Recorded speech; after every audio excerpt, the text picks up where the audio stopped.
I'd like to believe that everyone has that one game that no matter how unpopular or garbage it really is, they would rather lay down their life than admit that it's bad. And trust me, I am no exception. Because today's game, when I say that it is the best Pokemon spin-off series, I mean it. I have played all the Pokemon Ranger games, I have played all the Pokemon Mystery Dungeon games, hell, I played all the Pokemon Rumble games. And by far, out of all of them, my favorite was PokePark. I hold this game really close to my heart. It was the first game I ever 100%ed, and it also made my mom nauseous just watching it, which, I mean, as like a 10-year-old kid, that's really funny. So I thought I'd go back and 100% this game as a full-grown adult to prove my mom was a big baby. And to truly find out if I'm just blinded by nostalgia or if I really think this game is good. So join me as we find out how good was PokePark actually.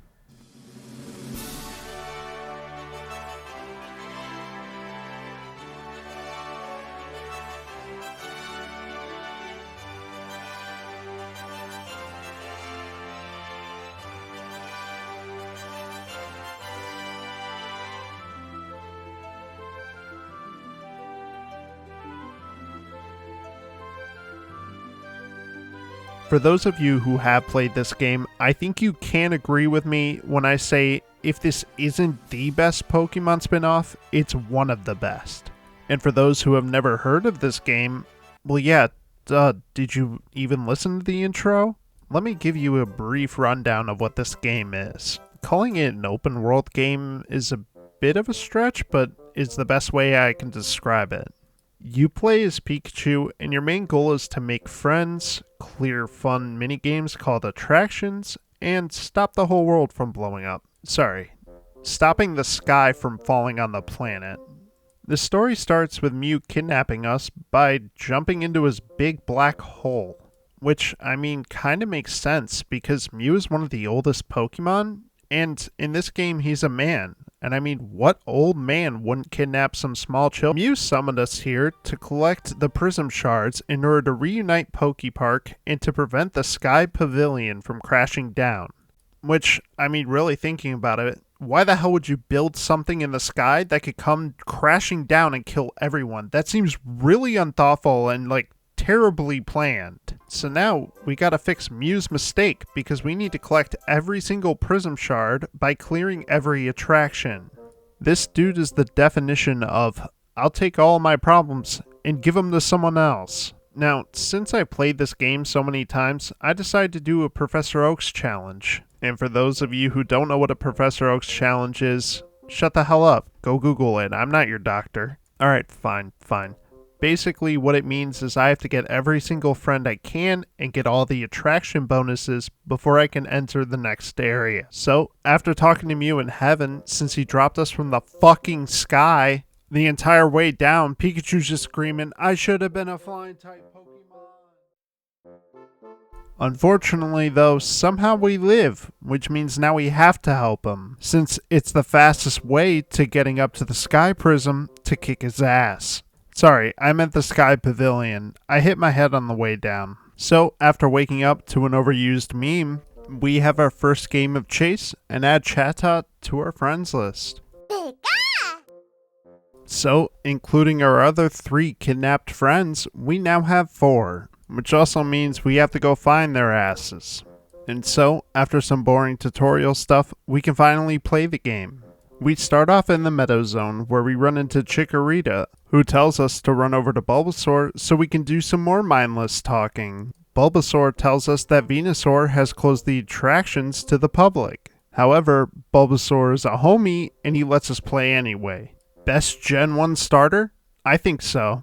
At least Bulbasaur didn't go and get his ass kidnapped. Looking at you, Charmander. Ew, everyone point and laugh at Charmander. What a loser.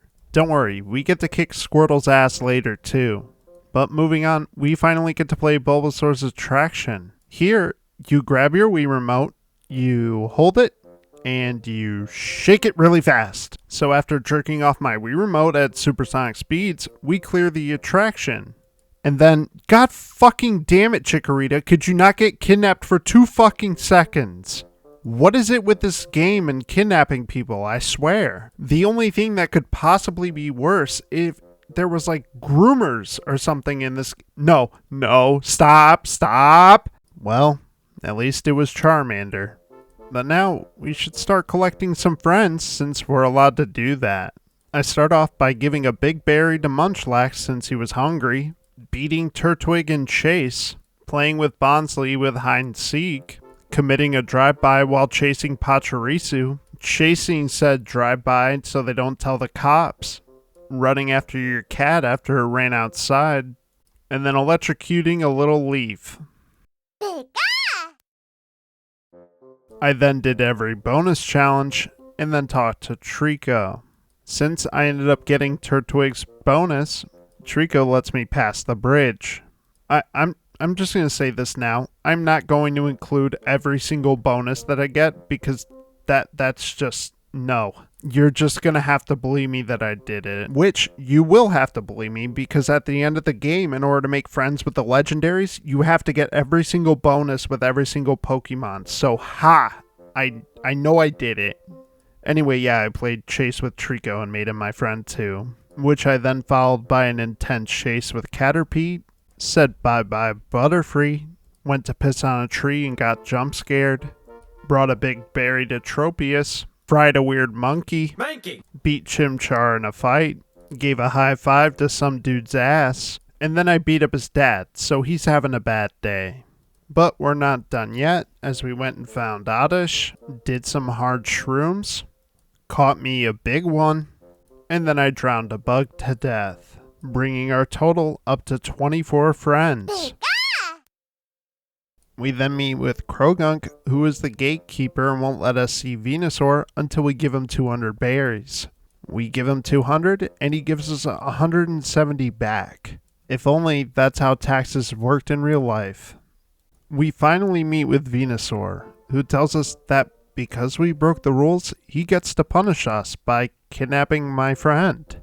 Seems reasonable to me, but now we have to go fight Krogunk and beat Spearow in a different type of skill game. We beat Krogunk, who becomes our friend, took a detour to fight Scyther, and then we come to the hardest part of this entire game, catching Leafeon. This isn't that hard once you can upgrade your speed, but I can't do that until the next area, since it's a Professor Oak's challenge and I have to get every single friend I possibly can before the next area. So trying to catch a Pokemon who runs way faster than you is way harder than what you think it is. So what do you have to do? Simple, just lead it back to the area you started and it'll get cornered and have to turn around. So no matter what, you should be able to hit it because it has to come towards you. Oh, not to mention it gets faster the second time you do it, so I got pretty lucky here. I mean, I'm such a skilled gamer, it only took me 7 times. I didn't get lucky whatsoever. We then do Spearow's obstacle hop, which, I mean, I finished in 4 seconds. It's not that hard. That gives us 4 more friends to add to our total, and now we're able to talk to Venusaur. He tells us we shouldn't play attractions ever again, and then lets us play his attraction. You just swing on a vine and go as far as you can, so I mean, it was pretty simple to beat. Look at that happy boy. Venusaur then opens the gate for new Pokemon to come into the Meadow Zone. He also sends us on a journey to go talk to his friends to reunite their friendship. Those 2 friends are Blaziken and Empoleon, who are 2 leaders of the other zones. But before we can do that, we need to make a few more friends. We beat Torterra in a completely evenly matched fight. Like I said, I don't think you're supposed to be beating these Pokemon until you upgrade your stuff. But I'm a professional gamer, so this was no challenge for me whatsoever. So what if my best move doesn't hit him and he has like 6 more HP than me? It's no big deal. I then helped Bidoof build a new house, who then invited his grandma to play, who I brutally beat up in a battle. Welcome to the neighborhood. Then I played Chase with Starly, and that was our final friend for this area, bringing our total friends up to 32. We now move on to the common area. There aren't really many friends here right now, except there is one. Here we meet Driplim, who acts as the fast travel for the game. After flying with Driplim 10 times, they'll become your best friend, and you won't have to pay to fly anywhere anymore. But with that one friend down, we can finally move on to the actual next area, the beach zone.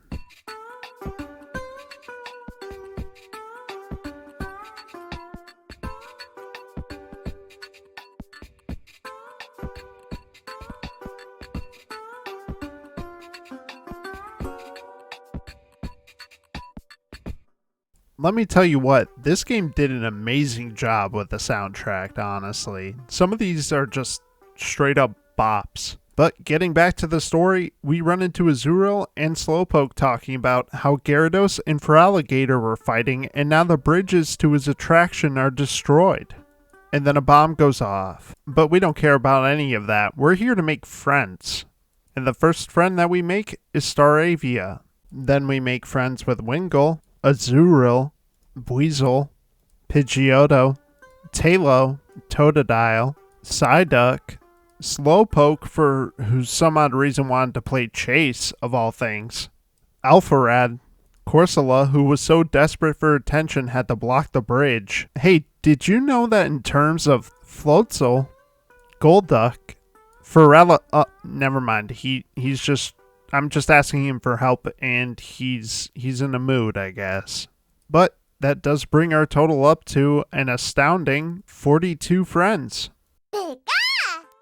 Basically, Feraligatr won't help us until we go and calm Gyarados, or basically smack some sense into him, because now he wants to be the ruler of the beach zone. So, on our way over to go meet Gyarados and kick his ass in a fight, we end up running into our old friend, Piplup, who is on the other side of the beach, next to a Wynot, crying like a little baby.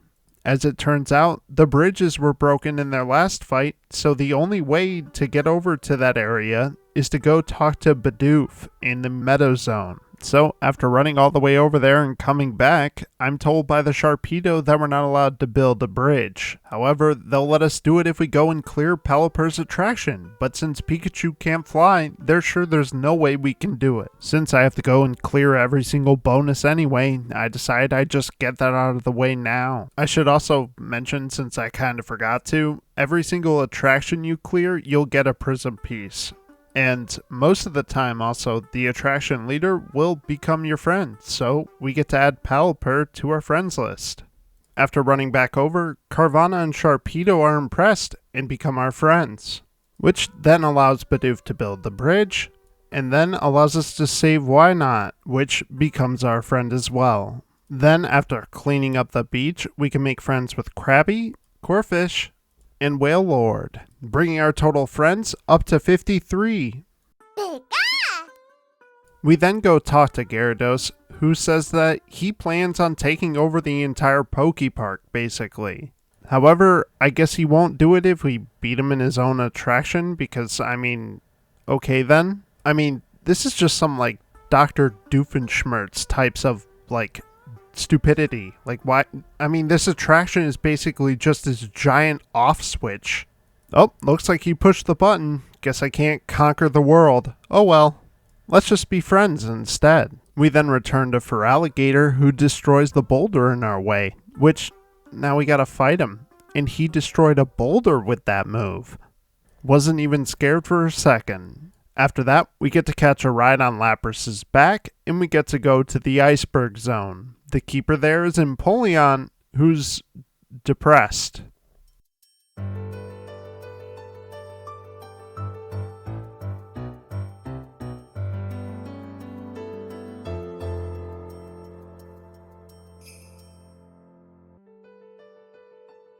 We start this new zone like every other one by making as many friends as possible, and by doing so, we are actually able to complete the quest of decorating Curlia's tree. We learned that Empoleon has frozen himself behind his doors, and the only one who can open them are Mamoswine, who is also frozen by Empoleon. So, instead of Glalie becoming a Mega Pokemon in this game, he becomes a Mega Simp. Apparently, the only way for us to get across that lake is for Frostlass to freeze it, not him. So he wants to do whatever he can to impress Frostlass to bring her back up here.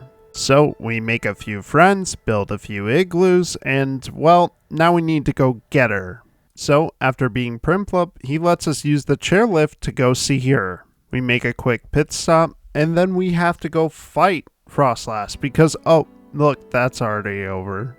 Glalie gets his girl, Frostlass freezes the lake, and now we can go save Mamoswine, and he opens the doors for us. We tell Empoleon that Venusaur wants to be friends again, but he of course won't be friends with anyone unless we beat him in his attraction. So once we're done doing that, we can finally move on to our next zone.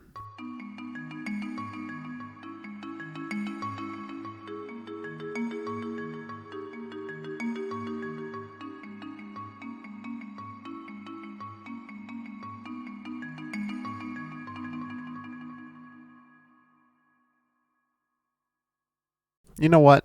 I'm starting to not like how this video's turning out. So I'm just going to speedrun the rest of it, and I'll just 100% it anyway. Who the hell cares? Ready?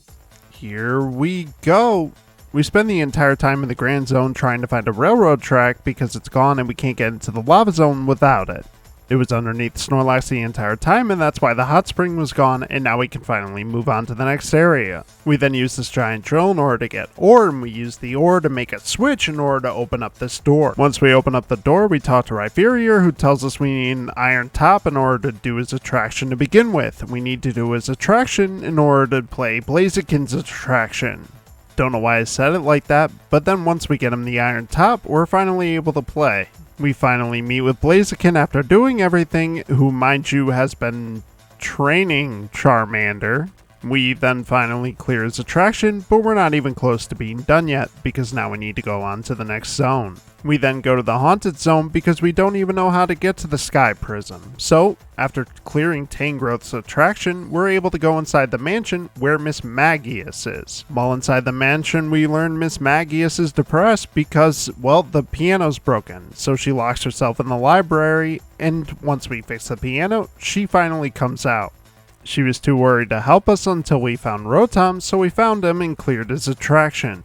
She then tells us to go through Granite Zone in order to get to the Sky Pavilion. While there, we're told we have to find 3 secret words, and once we do that, we can pass on into the Flower Zone. We get our 3 words, and we can finally move on to the final zone of the game. There, we talk to Shaman, who after clearing Rayquaza's attraction, is willing to take us to the Sky Pavilion. There we beat Mew in every single type of attraction except for a quiz, and then after that, we finally repair the Sky Prism, and we're done. So, how would I rank this game?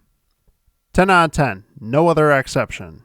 In all honesty though, if I were to really rank this game, it would be much lower. The gameplay is pretty repetitive. Sure, there are a lot of mechanics that do work, and everything just kind of flows pretty well. However, in terms of replayability, it's really hard to get back into it once you 100% it. It's something that you maybe can come back in a few months, maybe a year or so, and enjoy it again. But it is just really repetitive and not as good as I really remember it being. That is not to say that I did not enjoy playing this game.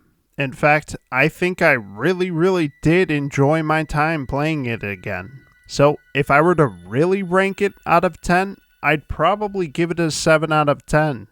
And that is PokePark. Thank you everyone so much for watching, and as always, be sure to take care.